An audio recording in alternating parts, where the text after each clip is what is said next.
বাইরে ভাই যে তাপমাত্রা যাইতাছে, সকালবেলা রুম থেকে বেরোইছি আর শরীরের মধ্যে যখন রোদটা লাগলো পুরা গাড়া জ্বললে উঠলো। সকালবেলায় তাপমাত্রা ছিল 45-48 এরকম, আর এখন তো দুপুর বেলায়। আসলে এই রোদের মধ্যে যারা কাজ করে তারা জানি কীভাবে থাকে।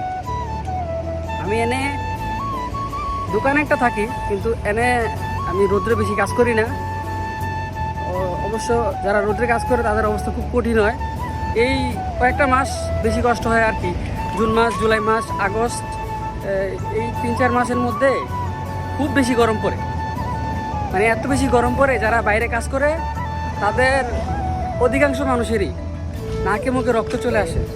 তো আমার পরিচিত এক ভাই, ওনারা জিজ্ঞেস করলাম ভাই এর কেন সমস্যা হয়।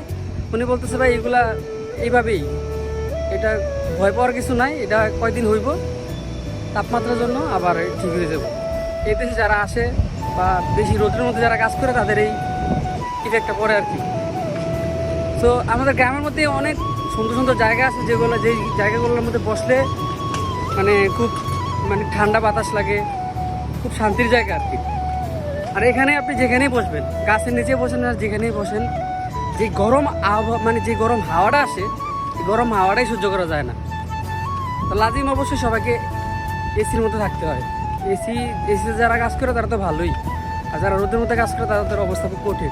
যাই হোক, সবাই সবার জন্য দোয়া করি।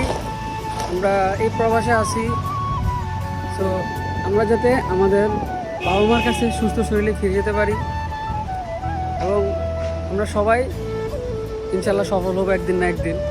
কষ্ট করলে ইনশাল্লাহ একদিন না একদিন সফলতা আসবে। সবাই সবার জন্য দোয়া করবো। ভালো থাকবেন। আল্লাহ হাফেজ।